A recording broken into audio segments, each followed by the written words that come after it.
MK സാനുവും doctor TS ജോയിയും ചേർന്നെഴുതി മാതൃഭൂമി ബുക്സ് പ്രസിദ്ധീകരിച്ച മഹാകവി ഉള്ളൂർ സാഹിത്യ ചരിത്രത്തിലെ ഭാസുര നക്ഷത്രം എന്ന പുസ്തകം പ്രകാശനം ചെയ്തു. എറണാകുളം SNV സദനത്തിൽ നടന്ന ചടങ്ങിൽ professor M. Thomas Mathew MK സാനുവിന്റെ മകൻ MS രഞ്ജിത്തിന് നൽകിയാണ് പുസ്തകത്തിന്റെ പ്രകാശനം നിർവഹിച്ചത്.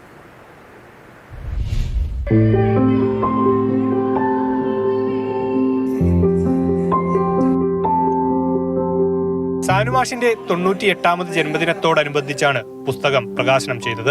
SNV Sadanam trust, Chavara cultural centre, MK Sanu foundation എന്നിവയുടെ ആഭിമുഖ്യത്തിലായിരുന്നു പരിപാടി. മലയാള സാഹിത്യത്തിന് ബലിഷ്ഠമായ അസ്ഥിവാരമൊരുക്കിയത് ഉള്ളൂരാണെന്ന് പ്രൊഫസർ തോമസ് മാത്യു പറഞ്ഞു. സാനുമാഷിന്റെ ശിഷ്യനായി മഹാരാജാസിലെത്തി പിന്നീട് അതേ കോളേജിൽ ഒരുമിച്ച് ജോലി ചെയ്തതും തോമസ് മാത്യു അനുസ്മരിച്ചു. എന്നെ ഏറ്റവും കൂടുതൽ സന്തോഷിപ്പിച്ച അംഗീകാരം ഏത് എന്ന് ചോദിച്ചാൽ അത് വയലാർ രാമവർമ്മ അവാർഡോ കേന്ദ്ര സാഹിത്യ അക്കാദമി അവാർഡോ അല്ല, മറിച്ച് ഞാൻ ആദ്യമായി കാണുന്ന സമയത്ത് അന്ന് ഞാൻ എറണാകുളത്ത് മഹാരാജാസ് കോളേജിലെ വിദ്യാർത്ഥിയാണ്. തൻ്റെ ജീവിതത്തിൽ എന്തും ഓർക്കാൻ കഴിയുന്ന ഒരനുഭവമാണ്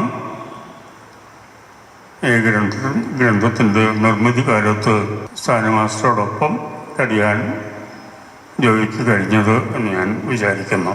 സാനുമാഷിന്റെ മകൻ MS രഞ്ജിത്ത് പുസ്തകം ഏറ്റുവാങ്ങി. KV അനിൽകുമാർ പുസ്തക പരിചയം നടത്തി. Chavara cultural centre director father Anil Philip CMI അധ്യക്ഷത വഹിച്ച ചടങ്ങിൽ ഡോക്ടർ TS ജോയ്, EM ചന്ദ്രൻ, MR ഗീത എന്നിവർ പ്രസംഗിച്ചു. മാതൃഭൂമി ന്യൂസ്, കൊച്ചി.